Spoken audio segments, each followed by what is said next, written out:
I am Kendra, and I am a postpartum doula, dietitian, and lactation counselor. I'm also the vice president of the Tampa Bay Birth Network. So we thank you for joining us this week for World Doula Week 2023. My beginnings actually happened here about 2 years ago now. I joined Tampa Bay Birth Network as a lactation counselor. Didn't really know what I wanted to do with that or what that looked like at the time. So I had the opportunity to apply for a position on the board as co-secretary, and I was accepted. And through that, I participated in World Doula Week and learned what a postpartum dietitian or postpartum doula, is. And I just really resonated with what that person was talking about and how like you are there to help that birth giver and to see the birth giver and almost to like mother the birth giver, and because that person typically is giving all of them to their baby and maybe other children, so who is feeding that person, who is helping and assisting that person. And so after hearing that, yeah, just felt really good, probably because of my past experiences, but also like I love to help and support people in nourishing ways that I'm about to show you, as well as just to be there like emotionally, physically, spiritually. So yeah.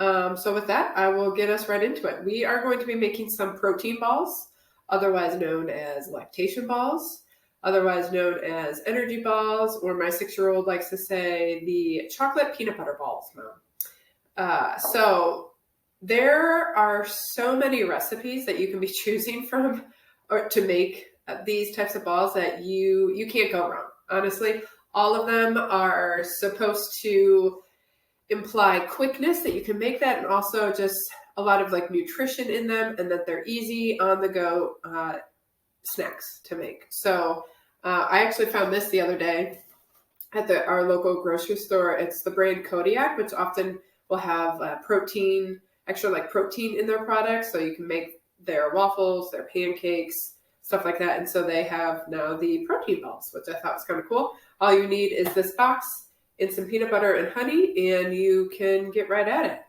So I kind of look forward to trying to make that. But typically I do not measure anything when I make my protein balls. I just kind of eyeball it. But today, for this purpose, I did measure.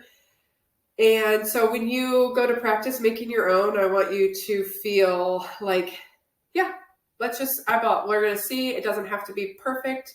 You can play around with some of the ingredients, because the idea behind these is to just kind of be more of like a powerhouse of nutrition. So it depends on your taste buds and kind of the things that you're interested in. Also, who are you giving this for? I really like to give these to my clients. So if it is somebody that is lactating, I will add some brewer's yeast. But even if I don't have that, these are just really good calorie, protein dense balls that will help the lactating person just get nutrition inside of them. Because if they're breastfeeding or chest feeding, they might not have the time to be making something, and obviously being able to, while holding their baby, they can just pick it up and eat one-handed. These are things that you can make ahead of time and then freeze them. You can keep them in the freezer for, I would say, a couple of months, as long as it's airtight and no air is getting into it. And then they thaw out pretty easily. So you could keep them in your lunch for kids, taking them to school, depending on the nut butter and if there's any sort of allergies. Or you could share them with, if you're a birth doula and you're at the hospital or a birthing center, you can share them with the midwives, the nurses, the photographer, anybody else who's also in the room with you. I like to have them on hand for my hangry husband at times. It really kind of takes the edge off of his, when somebody gets hangry, they can get a little bit of creakiness, right? That's the point of the word hangry. I like to just say anybody with taste buds, I think, will enjoy something like this. So, with that being said, we'll kind of get at it. We're going to start with our oats. There's not a whole lot of differences in nutritional value with these two oats in particular. Obviously, the brands are different, but what's the difference between quick cook or old fashioned is just the process and how they are processed down. So the quick cut is already cooked and then dried again. And then the old fashioned or the rolled will have like a thicker consistency. So in these balls, it does not make a difference when you go to, say, cook it on the stove, or if you warm it up in the microwave. The old fashioned ones will just take longer to cook. And if you decide to use any sort of oats in your baking with some muffins or cookies, you'll see that sometimes it does depend.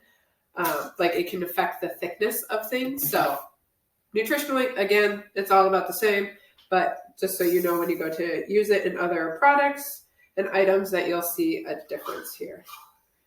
Let's scoop out the rest of that. Our next item is going to be, we'll just add some coconut in here. I should say I am following a recipe from a woman named Jasmine. She is local here to St. Petersburg, Florida. And she is a really, really good cook. She loves to come up with recipes and cook them and bring her family and her friends together and nourish people and love them. And so I'm following her recipe. She has multiple recipes for her energy balls and lactation balls. So I highly recommend checking out her website and coming up with your own or following it, whatever feels good. So this coconut is shredded coconut. You'll probably also see some flaked coconut. It doesn't really matter. Nutritionally, they're about the same. Again, it's how it's processed. But what's good about our coconut is the fats in them. It is saturated fat, but it is called medium chain triglycerides, or MCT, which I think some people will probably be a little bit more familiar with that word. And our bodies don't necessarily hold on to it, but that uses it more for fuel, so it's a little bit more easily digested. So coconut can get a really good wrap in things, and also has some good flavor and adds a little bit of crunch too. So our next thing is going to be some ground flaxseed. So I like to keep mine in a little container like this, and I actually have an old protein scooper in there to do it, to measure it out. But this is a 1/3 cup for this particular recipe. And flaxseed is an amazing powerhouse of protein, of fiber, and a lot of vitamins and minerals. Ground flaxseed is going to be more bioavailable in your body, which means you're going to be able to digest it just a little bit easier over, say, like a whole flaxseed. So if you have the opportunity, you can buy the ground flaxseed in the store. I would recommend that, or get the seeds and then you can just kind of grind them yourself. You'll also hear a flaxseed meal, roughly the same in nutrition. It's just a byproduct of when they go to make the flaxseed oil.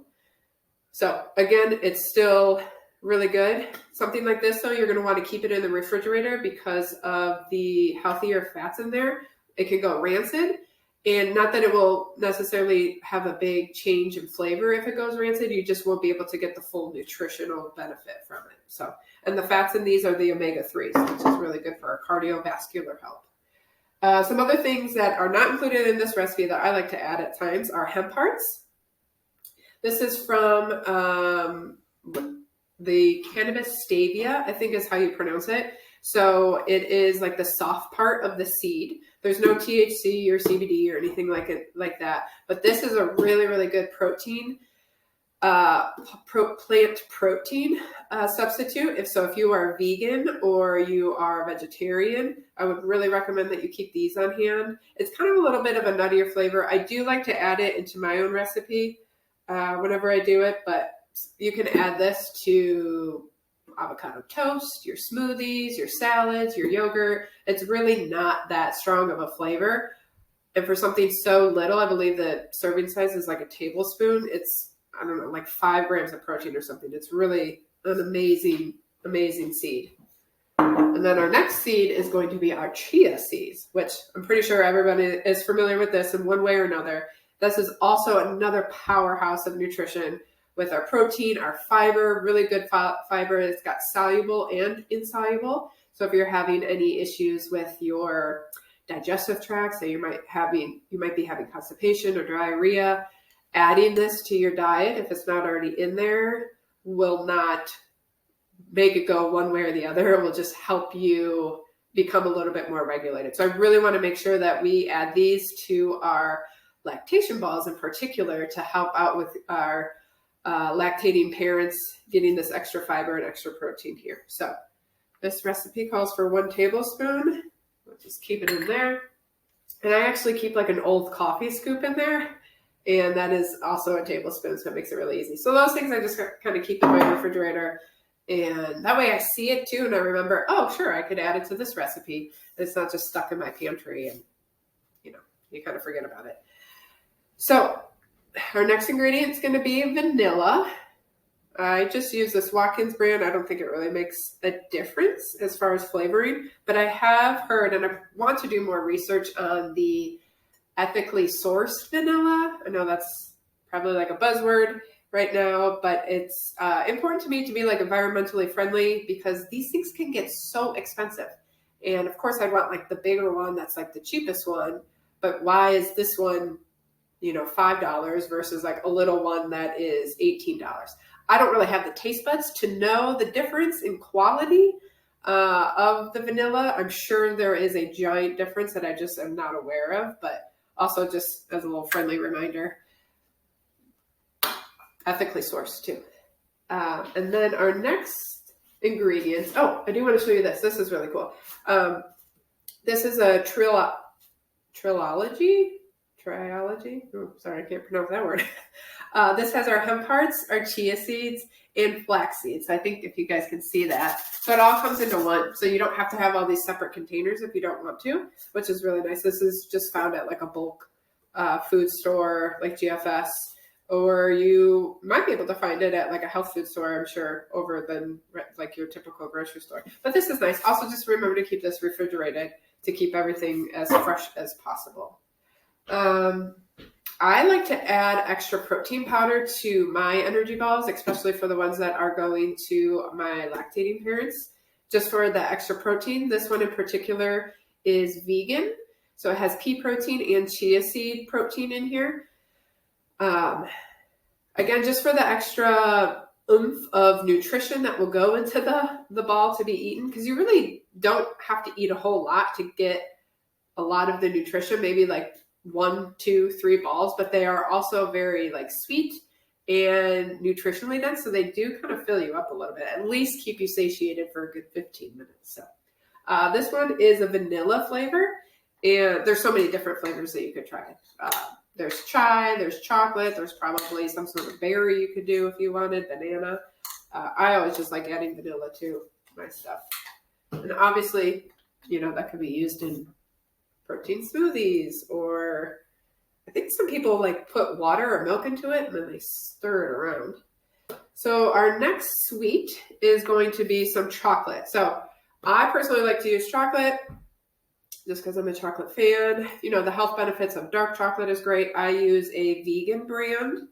I think it's called Enjoy Life, just for if there is a client or friend that I'm going to be giving this to, I don't have to worry that it has some sort of dairy in it for them. Or if we have lactose intolerant people, just going for the vegan chocolate chips too is a good idea. You could always use the cocoa nibs. This is a more, how do I want to say this? There's more nutrition in these cocoa nibs. There's more protein, there's more fiber, but they're not as sweet. They're pretty bitter if you've had them before. So just be aware of the fact that if you're going for like something sweet, this is not it, but you could do a combination of the two if you wanted. So I'm choosing to follow the recipe today, which is a big step for me. So I'm just going to pour in my little mini chocolate chips there. And now we get to, cinnamon. Cinnamon's really good for blood sugar control. Typically, you need to take it in larger amounts than what I'm going to be doing, but obviously it is a calorie-free and way to get some extra flavoring into anything you're using, basically. So here comes our glue that we're going to be making. I love to buy in bulk, and this is the winter blend that I just got at our market this past weekend. And then here is our spring blend. So you can see the color differences are huge. So I enjoy using honey just because of the antioxidants that you can get from it. And if it's a local honey, it's going to be using the local pollen. So for anybody with allergies, it might be a good idea to attempt to try and build up your tolerance a little bit. I haven't really played around too much with like the flavoring and how it would affect the energy ball that I'm using it in. So if anybody has any suggestions on that, I would love to hear your suggestion, or if you have experience with it. So here it is. You can always use maple syrup as well. That's another really good opportunity if you're using or feeding anybody that is vegan and they are choosing not to have any sort of animal product. Not that there's bees in honey, but they do work for it. And so I do recommend just trying to find maple syrup. Don't buy the stuff that has like the high fructose corn syrup because it's sweet, but you're not going to get anything from it nutritionally. So maple syrup will also have some antioxidants in it and a few vitamins and minerals, but also it's just like more natural. And I always feel like that is better to do for everyone's bodies. So we'll put that over there. And then our last item that I like to add is a nut butter. I choose peanut butter. To me, I find that to be, I don't know, I enjoy the consistency of it, You can always do an almond butter, walnut butter, cashew butter, whatever feels good to you, especially if there are nut allergies around. Just be aware of who you are giving this to. And so we'll take 2/3 of that for this recipe. I like to make my own. I used to think because I wasn't going through like all these little peanut butter jars that I was actually saving on like recycling and all that, but then I was still buying the containers of peanuts. So I was like, I'm having just as much waste as I would be if I were buying peanuts. So I started buying the peanuts in bulk. And then I even thought like bigger. Why don't I just buy the bigger pre-made peanut butter? I don't know.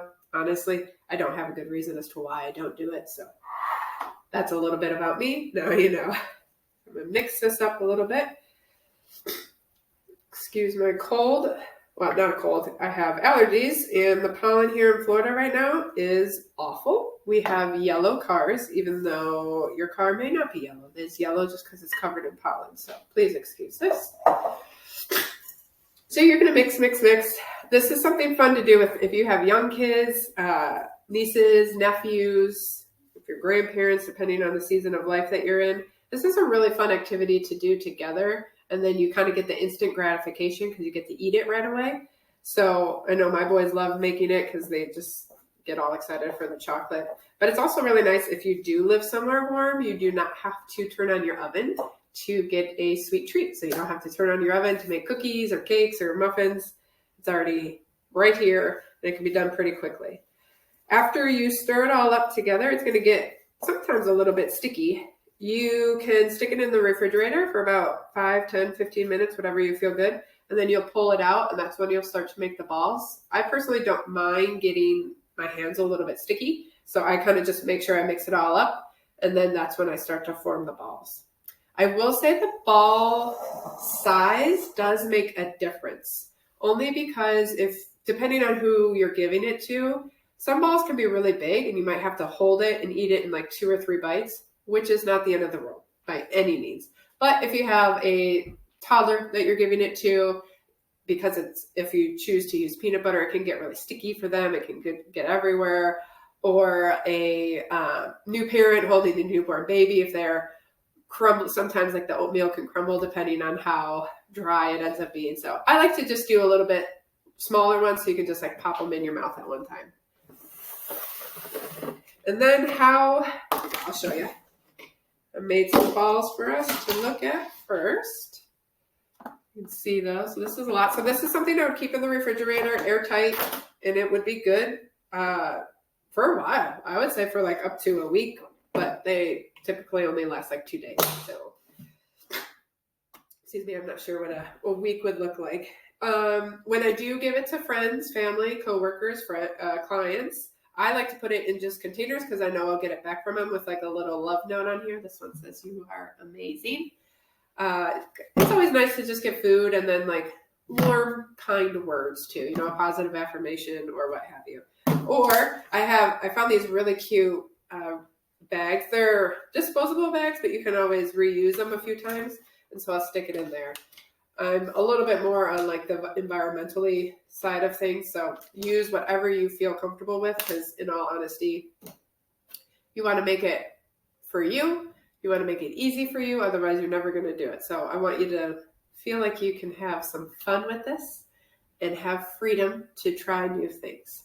So if you have any questions, comments, concerns, whatever, feel free to reach out to me at Kendra at TampaBayBirthNetwork.org, or check out my website, illuminatepostpartum.com.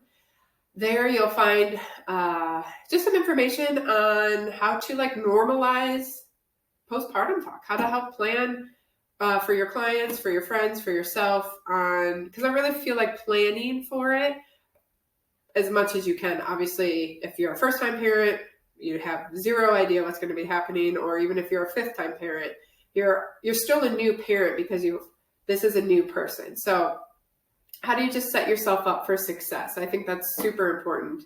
And also taking the time to plan for it so that you can get nourished emotionally, physically, mentally, and then also just talking normal. Like, we all have thoughts that go into it, and it can be scary, it can be overwhelming. We have the PMADs. I know this is all stuff that you guys know, but I really am a big proponent of just normalizing and illuminating that time to talk about it. So thanks so much for watching.